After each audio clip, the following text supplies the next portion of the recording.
Olá, estamos aqui para mais uma Roda de Saberes. A Roda de Saberes é uma iniciativa do curso de Pedagogia da Univale, em parceria com o mestrado em Gestão Integrada do Território. Na roda de hoje, nós vamos conversar sobre educação e território, perspectivas interdisciplinares em educação especial, ambiente e espaços de privação de liberdade. Eu sou a professora Celeste e nós estamos recebendo aqui nesta roda a pedagoga e mestre do JIT, Eliene Neri, a mestre do JIT pedagoga Gilda Mello e a professora doutora Eunice Nazaré Nonato, para discutir conosco sobre educação e espaços de privação de liberdade. Então agora nós vamos começar ouvindo um pouquinho a Eliene. Com você, Eliene. Obrigada, Celeste. Olá, é um prazer estar aqui com vocês, fazendo essa troca de saberes nesse encontro multidisciplinar com colegas, professores, essa iniciativa do curso de Pedagogia. Eu falarei um pouco da minha inserção, de minha pesquisa no JIT, um pouco da minha trajetória e o resultado do meu trabalho. Eu trago como filho nascente o livro, que é denominado aqui Territorialidade da Educação Especial. E como é que nasceu esse rebento? Então, ele passa pelo mestrado em Gestão Integrada de Território, eu pedagoga, psicóloga, com todos os conceitos voltados para a educação, para a psicanálise, para a subjetividade. E dei de frente com o território. Mas o que é o território? Eu sempre busquei, dentro da subjetividade das pessoas, dos lugares, nas relações com as pessoas, mas sem o conceito de território. Então, esse conceito novo me perturbou e me trouxe muita angústia, porque compreender o território era essencial para que eu continuasse com o meu trabalho e pudesse descobrir ali o meu objeto de pesquisa, que era a educação especial. Então, dentro do território, eu fui caminhando e fui encontrando alguns autores. Então, eu encontrei, que foi o foco da minha pesquisa, que me fez caminhar, o Deleuze e Guattari. Mas antes dele, eu ainda busquei o Sacquet, o Rasbaer, que eu não sei se é sempre Rasbaer ou Rasbar, sempre é polêmico, Herzberg. E ele traz esse conceito muito claro, de que o território ele está presente aqui. Aqui é um território, uma roda de saberes. Eu não tinha esse entendimento de que uma escola, de que uma cidade, que uma sala de aula, que um próprio corpo de um sujeito poderia ser um território. Então, compreendendo esse conceito do território, que esse território tem múltiplas relações, que tem ali a política, que tem ali os saberes, que tem aí o conhecimento, que tem as territorialidades. As marcas. Essa é a minha marca do JIT, a minha territorialidade. Então, entendi as territorialidades, as marcas que vamos plantando ao longo dos espaços e dos lugares por onde passamos. Olha quantos conceitos que eu já falei aqui. Espaço, lugar, território, territorialidade, E entendi que na educação, o momento onde eu atravessava, onde eu buscava o meu objeto de estudo, que era educação especial, passava por um movimento amplo, que era da perspectiva da educação inclusiva, da integração para a inclusão. E aí era um movimento de mudança. Havia muitas territorialidades. As marcas deixadas, os conceitos, os trabalhos, as crianças, os professores, as escolas, as políticas dentro de um território de educação especial. Com a perspectiva da inclusão, nós teríamos que rever esses conceitos e buscar uma desterritorialização, mudar as ideias, mudar o olhar, mudar o foco. Aí nós estamos chamando de desterritorializar.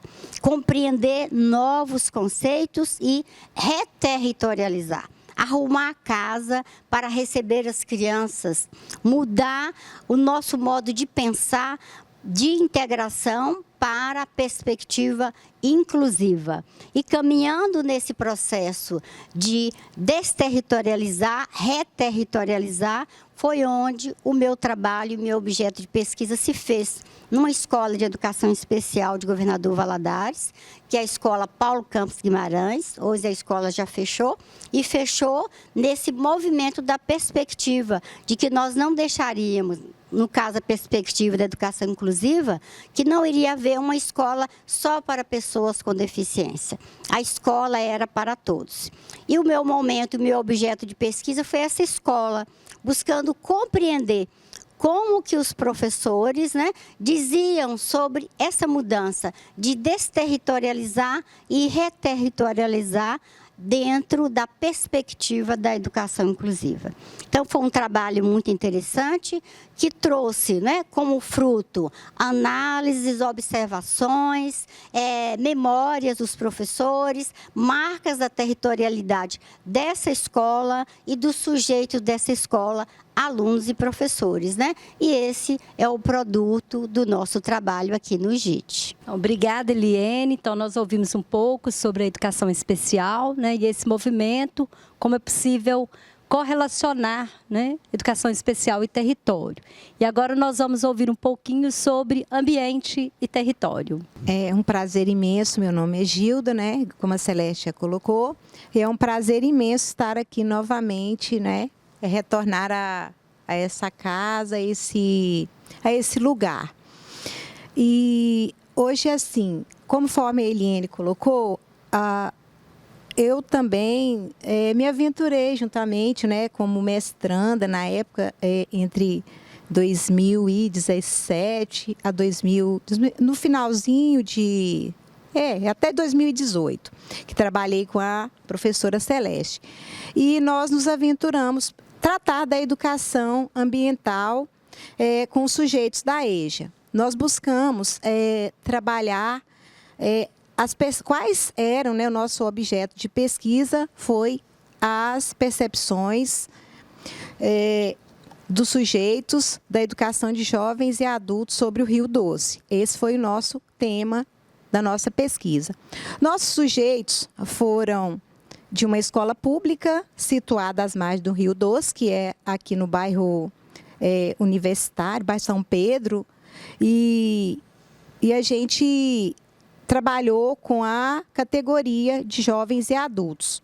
Nós buscamos como autor base a tratar do ambiente a partir da dimensão dentro do espaço e do lugar, que é o Tuan. Tuan, ele vai trazer, dentro da nossa pesquisa, ele vai trazer o nosso objeto a partir da experiência, o lugar como lugar de experiência. E por que a gente fez essa escolha teórica? Porque a gente considerou, nós temos essa escolha, porque os sujeitos da EJA, eles são sujeitos que trazem consigo a marca da experiência. Ali naquele território de vivência, onde que foi o locus da nossa pesquisa dentro da escola, esses sujeitos são sujeitos de vivências no trabalho, são pessoas que transitam entre o território da casa, aí a gente coloca entre a casa, elas são, os nossos sujeitos eram os jovens entre 23 anos a 56 anos, esse foi o público. E ali a gente buscou saber qual que era, como que ele percebia o Rio Doce. Nós sabemos que nós vivemos naquele período em que eu pesquisei, a gente tinha passado por a gente passou aquela tragédia da Samarco, então, naquele momento, foi muito significativo a gente buscar como que os sujeitos percebiam aquele rio antes e após a tragédia. Então, a gente descobriu muitas coisas. A gente descobriu que o rio, ele, para aquelas pessoas daquele sujeito, daquela escola, aqueles sujeitos, ele era dotado de significado. Então, para os sujeitos, eles traziam a marca da desigualdade social dentro do campo da EJA, porque o sujeito da EJA, eles são sujeitos que trazem consigo a marca da desigualdade social, eles ainda precisam ser, a gente busca um reconhecimento desse campo dentro da territorialidade do campo da EJA. Então, e por que a educação ambiental é indispensável ali para esse sujeito? Porque esses sujeitos são sujeitos de experiência e, a partir daquela compreensão, e sabendo que aquele rio, ele era um objeto onde que eles buscavam trazer as senhoras, por exemplo, ali as mulheres da EJA, que são trabalhadoras, elas utilizavam daquela água ali para limpeza,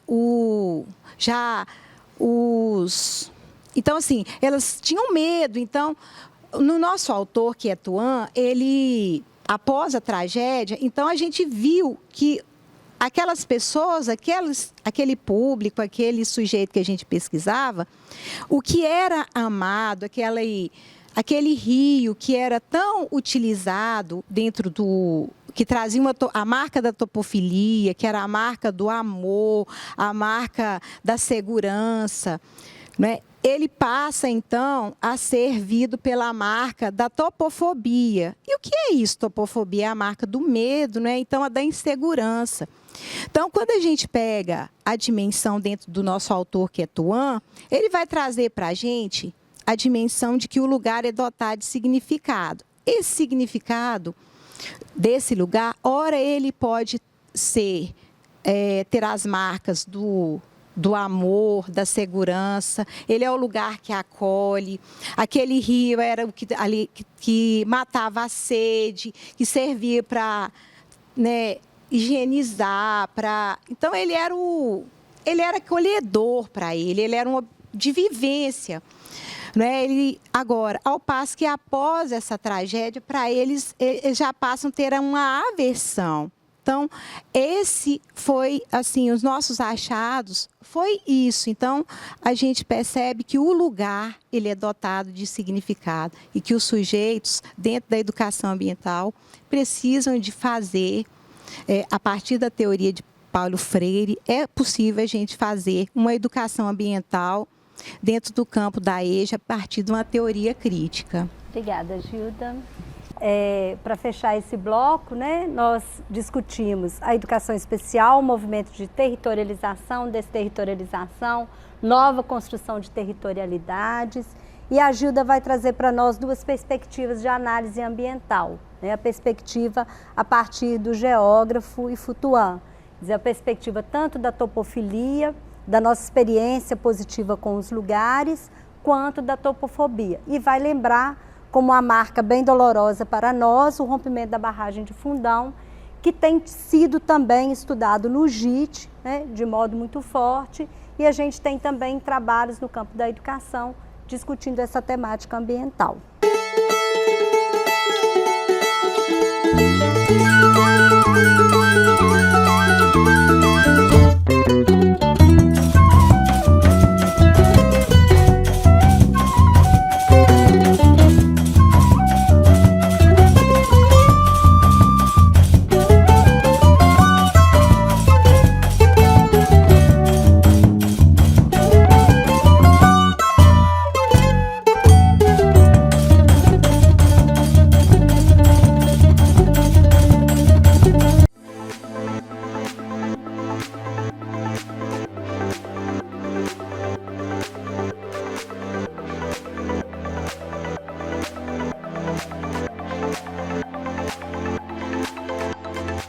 O mundo que nós vivemos hoje, ele pede um profissional capacitado a lidar com problemas complexos, com problemas múltiplos, Portanto, exige muitas vezes uma abordagem que seja interdisciplinar.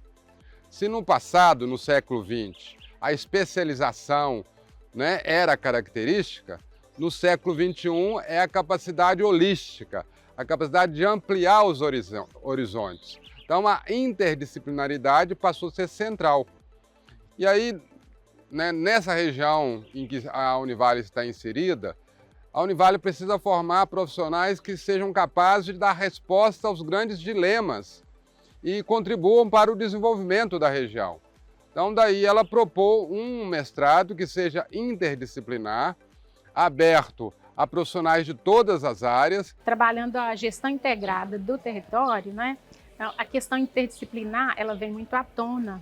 Trabalhar a questão interdisciplinar é propiciar ao aluno um contexto maior, né, de aprendizagem, porque é um aprendizado de maneira holística, né? Porque a gente insere no contexto da aprendizagem do aluno todos os campos de aprendizagem, a gente dá oportunidade para todos os alunos, a construção do saber é a partir do saber daquilo que o aluno traz consigo. O nosso trabalho aqui no GIT, na Gestão Integrada do Território, no mestrado, a nossa dissertação, abordou a questão relacionada com o cumprimento da lei de cotas no território de Governador Valadares.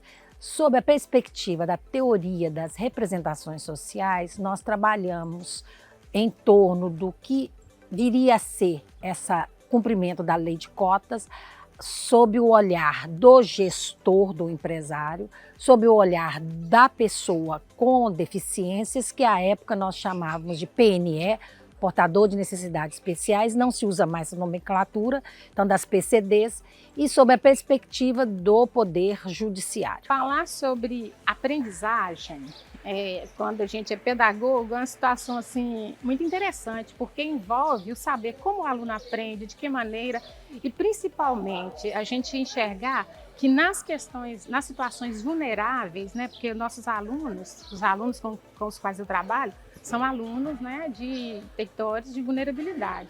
Então, assim, como isso acontece naquele contexto, né? E de que maneira, enquanto pedagoga, a gente pode contribuir para a aprendizagem desses alunos? A Gestão Integrada do Território, o mestrado, representa para mim uma abertura, um leque de possibilidades muito grande com a minha formação pessoal, com a minha possibilidade do exercício do magistério, as interfaces que eu pude fazer com outros conhecimentos de outros territórios e a minha chegada até o doutorado com uma visão mais ampla, mais flexível do conhecimento. Em geral, a Gestão Integrada do Território é um curso que é um momento na minha vida que, como fosse um divisor de águas, faz com que eu possa conectar todo este conhecimento que nos é ofertado de maneira bem sólida e bem objetiva e bem racional para a minha construção pessoal, profissional e a minha chegada até o doutorado.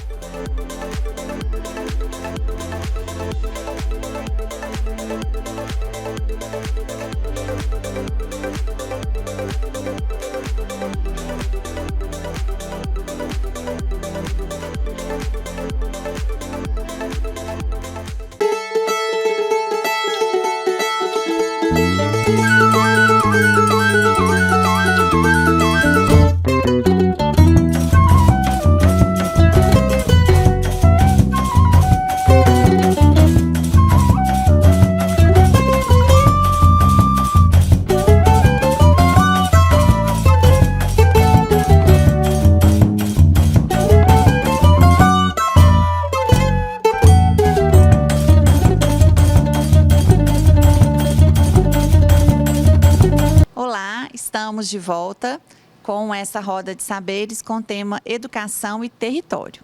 Neste segundo bloco, iremos iniciar ouvindo a professora doutora Eunice Nonato, falando sobre a educação nos espaços de privação de liberdade. Obrigada pela presença de vocês nessa roda, é uma alegria estar aqui na universidade para essa prosa. E eu espero que seja de fato uma prosa, que a gente tem aqui nessa roda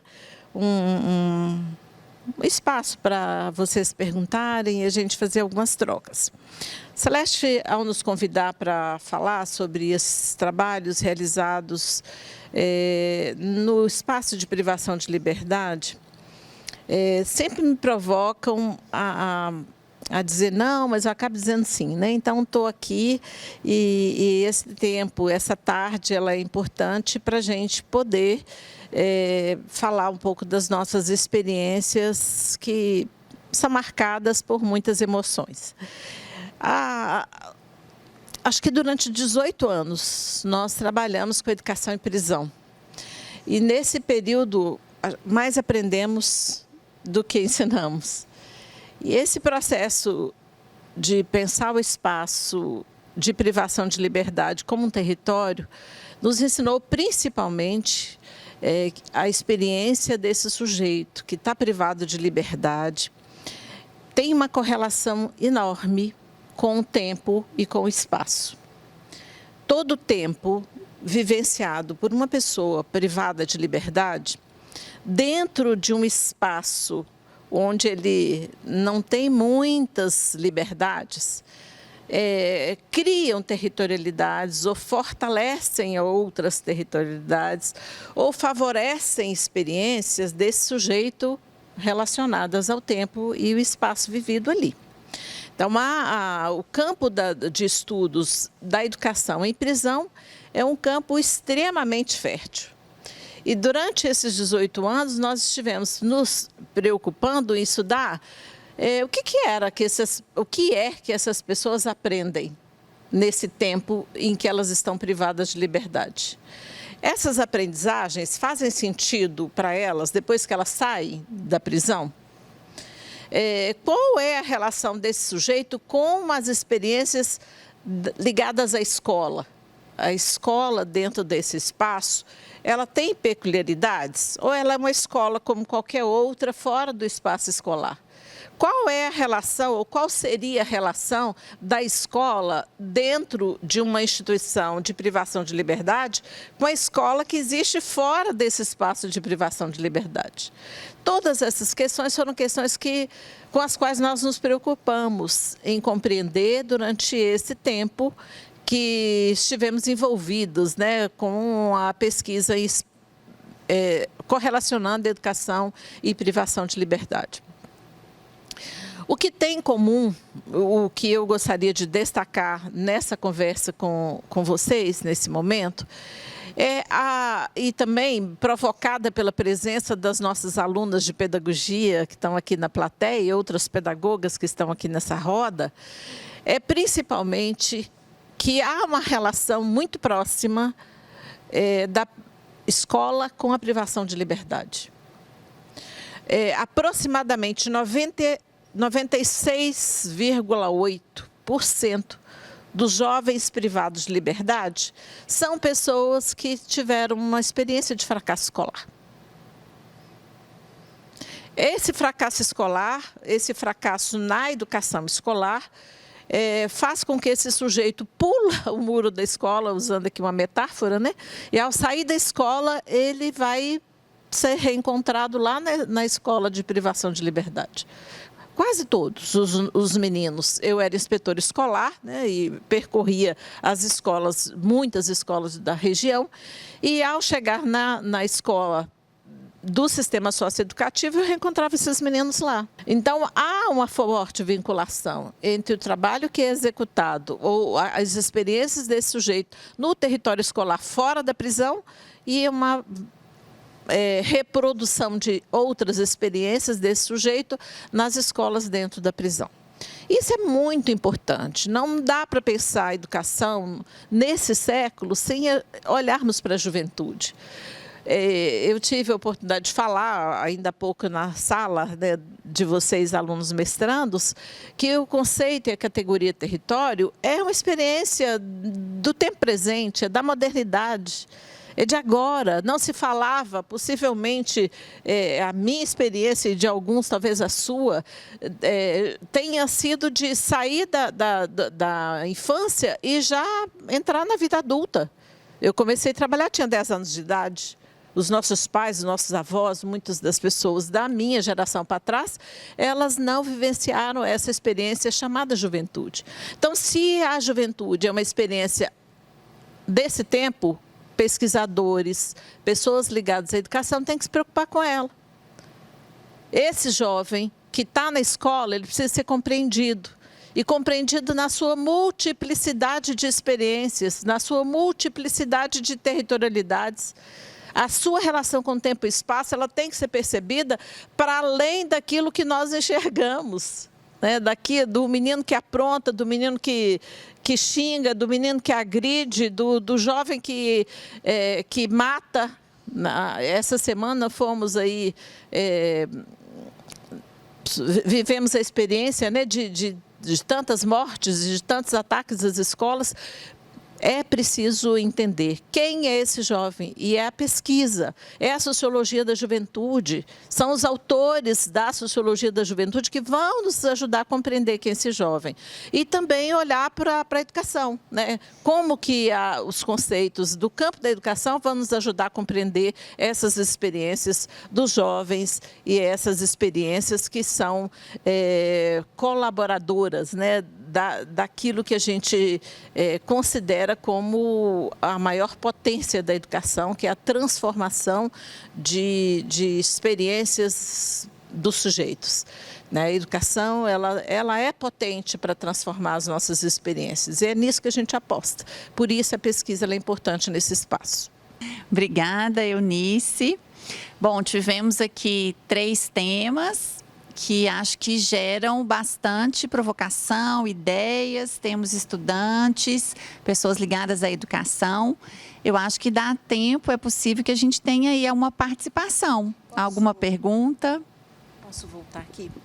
Eu gostaria de pedir para quem já esteve numa unidade de privação de liberdade, quem já esteve dentro de uma unidade socioeducativa ou de um presídio. Temos aí um número, alguns de vocês acompanhados foram comigo, né? E outros não foram. Então, é isso. Esse espaço é um espaço pouco conhecido. Portanto, um espaço potente para pesquisas. Uma outra consideração que eu queria fazer, Celeste, Gabi, Gilda e Eliene, que estamos aqui nessa discussão, é que quando a gente entra dentro de uma unidade socioeducativa, dentro de um aprisionamento, há marcas visíveis de gênero, de vulnerabilidades e de adoecimento. Muitos casos de adoecimento. E todas essas questões são provocadoras, né? Elas nos convocam a olhar esses fenômenos. Nós precisamos entender esse adoecimento que está levando essa juventude para essa privação de liberdade, as vulnerabilidades que cercam esse sujeito e as violências. As 3 instituições que fazem a contenção social do sujeito é a escola, é a família e a igreja, é a religião. Então, esses 3 elementos, eles estão conflitantes no tempo de hoje. E eles precisam nos ajudar.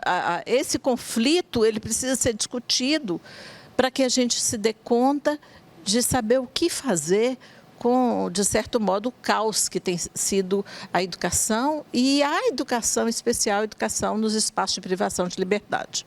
Professora Eunice, eu fiquei com uma curiosidade.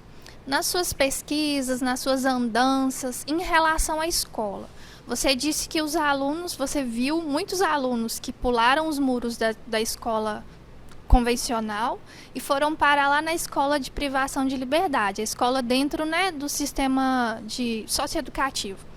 A escola lá, ela é diferente?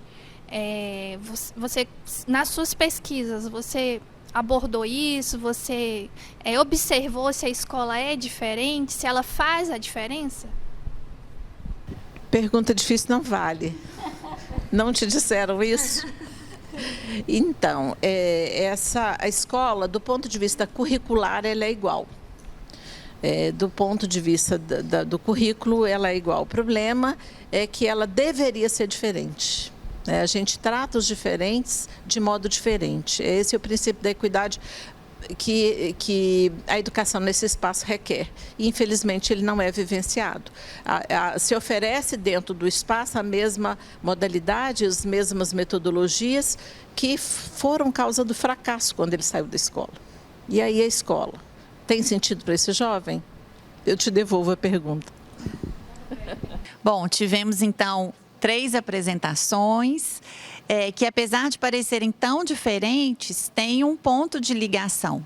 Tratamos aqui de sujeitos que foram excluídos do direito, das possibilidades, do acesso e da permanência da educação com qualidade, de uma educação que atendesse às suas necessidades, às suas demandas.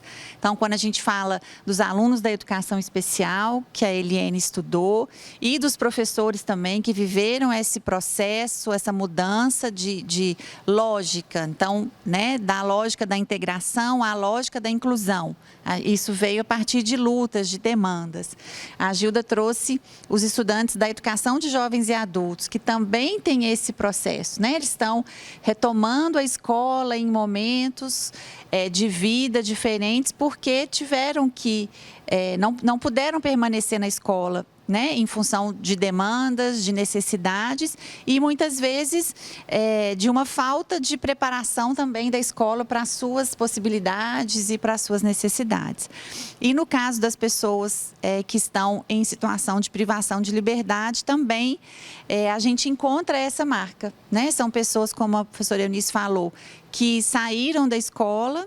Então, existe realmente essa relação entre não continuidade, fracasso, expulsão do espaço escolar e situações que levaram a pessoa ao aprisionamento.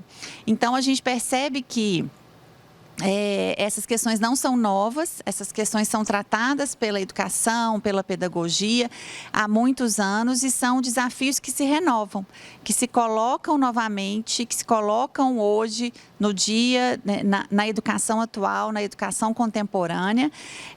Educadores, professores, famílias, sociedade, todos nós nos encontramos frente a esse desafio, Escolas que consigam acolher, receber e propiciar a continuidade, propiciar o aprendizado para todas as pessoas, para todos os sujeitos, E aí, a partir de metodologias, de propostas que sejam respostas efetivas, que sejam maneiras de garantir que essas pessoas tenham as suas necessidades atendidas, Então, acho que, se tratando aqui de uma atividade do curso de pedagogia, essa roda traz esses desafios e renova, ressalta a importância da pesquisa em educação, da formação de professores e da importância das escolas e da educação nos processos humanos. Então, nós encerramos esta roda, Pensando, então, nos desafios desse exercício interdisciplinar, que cada vez se coloca mais entre educação e território,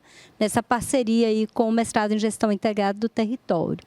E para finalizar, como todas as rodas, nós aplaudimos o nosso esforço e de tantos educadores e educadoras que estão por aí tentando fazer da educação possibilidades. Vamos lá?